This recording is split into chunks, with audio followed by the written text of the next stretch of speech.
अस्सलामुअलैकुम। कैसे हैं आप सब? उम्मीद है अल्लाह के फजलो करम से सब खैर खैरियत से होंगे।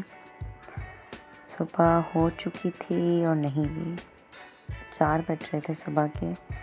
आज क्यों थोड़ा मौसम चेंज हो रहा है तो 5:30 तक फजर की अज़ानें होती हैं, लेकिन हम माँ बेटा उठ चुके थे क्योंकि उबैद को बहुत तेज़ बुखार था, तो वो बिल्कुल भी सो नहीं पा रहा था। तो अब मैं उसको लेकर बाहर लाउंज में आ गई थी तो थोड़ा सा बच जाए।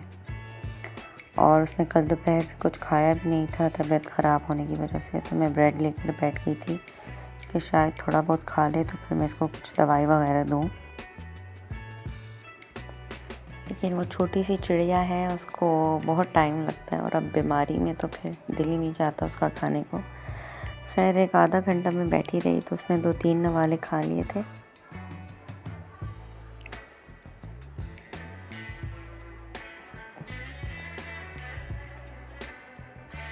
और अभी तक बस वो प्लेट पड़ी हुई थी। इतने में 6 बज गए थे। फजर भी पढ़ के फारिग हो गई मैं, लेकिन ब्रेड पड़ी हुई थी। फिर इबाद साहब भी उठ गए थे, उन्होंने नमाज़ पढ़ी, फिर उनके लिए नाश्ता बना लिया। स्कूल जाने का टाइम था, लेकिन इबाद का भी मूड नहीं था नाश्ता करने को, उसने भी नाश्ता छोड़ दिया। तो बस फिर मैंने उसको स्कूल के लिए रेडी करवा दिया। तो वो रेडी होकर यहाँ वहाँ घूम रहे थे। मूड ख़राब था कि उबैद साहब क्यों स्कूल नहीं जा रहे, मैं अकेला स्कूल क्यों जाऊँगा। लेकिन खैर फिर मैंने उसको समझाया तो वो फिर तैयार होकर बैठ गया इंतज़ार में। लेकिन उबैद से दूर दूर था क्योंकि उसको जर्म कैच नहीं करना था उबैद का, कि वो ख़ुद बीमार ना हो जाए। ये बातें होती हैं आजकल बच्चों की। खैर फिर बच्चों के साथ बातें करते करते ड्राइवर के आने का टाइम हो चुका था, तो ये बात पहले से नीचे चले गए ड्राइवर का वेट करने के लिए।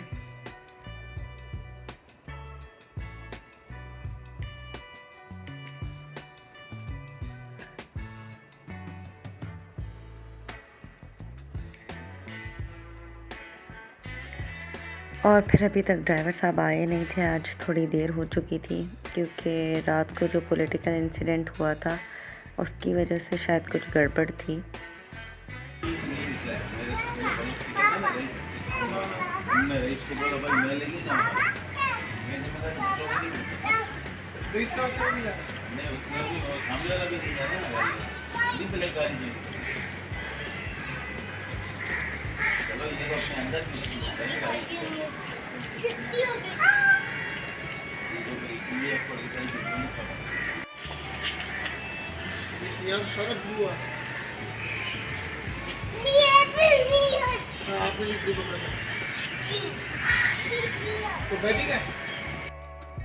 खैर फिर डिसाइड ये हुआ कि बच्चों की आज छुट्टी करवाई जाए, स्कूल ना भेजा जाए, क्योंकि ड्राइवर डर रहे थे कि वापसी में कुछ ऐसा ना हो कि लोग बाहर निकल आए और गाड़ी पे कोई अटैक वगैरह हो जाए फिर बच्चों के साथ। यही सब बातें हैं, बस पाकिस्तान की पॉलिटिक्स की वजह से बच्चे स्कूल जाने से भी डर रहे हैं और माँ बाप भेजने से डर रहे हैं।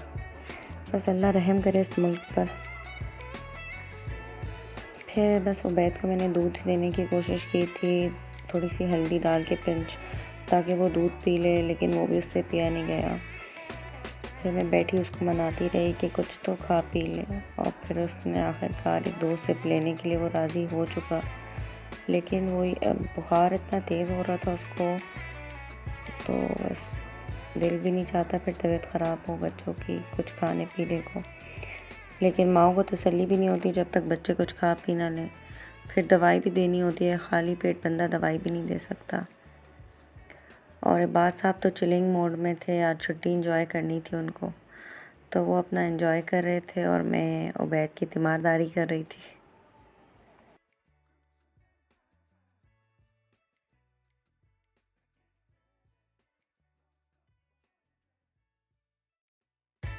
फिर उबैद को थोड़ा सा दूध पिला के मैंने दवाई दे दी थी, तो अब वो आराम से बैठा हुआ था सोफ़े पे, टीवी देख रहा था और मैं नाश्ता बनाने आ चुकी थी, क्योंकि घर के काम भी साथ साथ करने ही पड़ते हैं।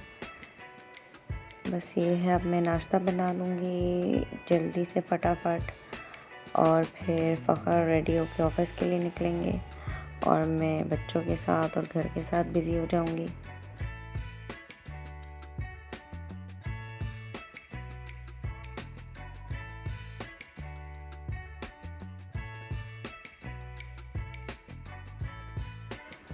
और बस फिर ये जल्दी जल्दी मैंने पराठे बना लिए थे बाद और फ़खर के लिए, साथ साथ चाय भी दम हो रही थी। तो फिर मैं चाय वगैरह से डन होके अंडे और ऑमलेट कर लूँगी, बना लूँगी, और बस फिर इसी तरह हम नाश्ता कर लेंगे। साथ में इबाद साहब देख रहे थे सुबह से कि उबैद मुझे काफ़ी परेशान कर रहा है, क्योंकि ज़ाहिर है उसकी तबीयत ख़राब थी। तो किचन में आ गया कि मम्मा मैं हेल्प कर देता हूँ। तो फिर मैंने कहा चलो बेटा कर दो हेल्प, बर्तन लगा दो टेबल पर। तो फिर उसने पूरे एक एक प्लेट जो थी वो राउंड में डिज़ाइन बना के तो बर्तन लगा दिए थे मुझे, लेकिन खैर सीख जाएंगे। ये भी कर दिया था तो बहुत बड़ी बात है। मैं दिखाती हूँ, ये देखें, ये सब कुछ उसने बीच में ला के रख दिया और फिर मुझे बुलाने आया, देखे मम्मा मैंने टेबल कितनी अच्छी सेट की है। तो बस फिर हम लोगों ने नाश्ता कर लिया और मैंने जल्दी से नाश्ते के बर्तन वगैरह धो के किचन साफ़ किया, क्योंकि मैं साथ साथ उबैद को भी देख रही थी। तो फिर मुझे खाना भी बनाना था, तो मैंने साथ साथ फिर उसको देखती गई, फिर खाना बनाती गई। तो इस तरह सब कुछ हो गया। कल की कढ़ाई पड़ी हुई थी क्योंकि हम तो बाहर चले गए थे, तो फिर खाना खाया ही नहीं गया कुछ। रात में आके बस फिर हमने चाय वगैरह पी ली थी। तो ये है, अभी मैंने आलू की भुजिया बनाने की सोच ली थी कि मैं वो बना लेती हूँ, साथ में कढ़ाई हो जाएगी तो खाया जाएगा। पहले मैंने टमाटर सॉफ्ट कर लिया ऑयल में, और फिर अदरक लहसुन का पेस्ट डाल दिया, और फिर उसको भून के ज़ीरा, नमक, लाल मिर्ची कुटी हुई और हल्दी डाल के अपना मसाला अच्छे से भून लूँगी। और फिर उसमें आलू पतले पतले काट के तो वो अच्छे से मिक्स करके और दम पे रख दूँगी।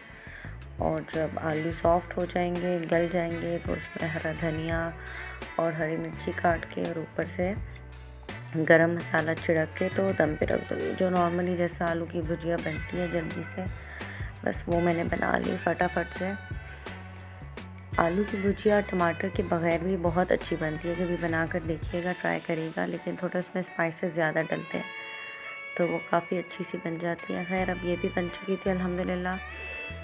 तो फिर मैं घर के बाकी कामों में लग गई थी। साथ साथ उबैद का बुखार जो था उतरने का नाम ही नहीं ले रहा था, तो वो भी काफ़ी क्रैंकी हो रहा था। आज मैंने हेल्पर से ड्राइंग रूम भी साफ़ करवाना था, तो मैं साथ साथ जो छोटी मोटी डस्टिंग होती है, टेबल्स वगैरह और जो डेकोरेशन पीसेस वगैरह हैं वो मैं ख़ुद साफ़ कर लेती हूँ। तो इस तरह बातों बातों में ड्राइंग रूम भी अच्छे से क्लीन हो जाता है। फिर उसके बाद मैंने सोचा फ़खर के कपड़े प्रेस कर लेती हूँ, क्योंकि अब वो पैर आराम से थे, थोड़े बेहतर थे, तो मैंने उसको दवाई दे दी थी दोबारा। अब वो आराम से लेटा हुआ था, तो मैंने सोचा कपड़े प्रेस कर लेती हूँ। तो बस जल्दी से एक दो जोड़े फ़खर के ऑफ़िस के लिए कर लिए। उसके बाद इबाद को पढ़ाना भी था, एग्ज़ाम्स शुरू होने वाले हैं, मिड टर्म्स। लेकिन जैसे ही मैंने रफ़ कॉपी रजिस्टर के लिए ड्रॉर खोली तो उन लोगों ने ड्रॉर का जो हशर किया हुआ था, फिर मैंने पहले ड्रॉर समेट ली।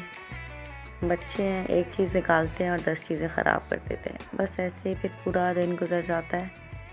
और अब हम ये रात का भी खाना खा चुके थे, और उसके बाद आखिर में चाय बन रही थी मेरे और फ़खर के लिए। चाय पी के फिर फ़खर और बैदी को ले गए डॉक्टर के पास।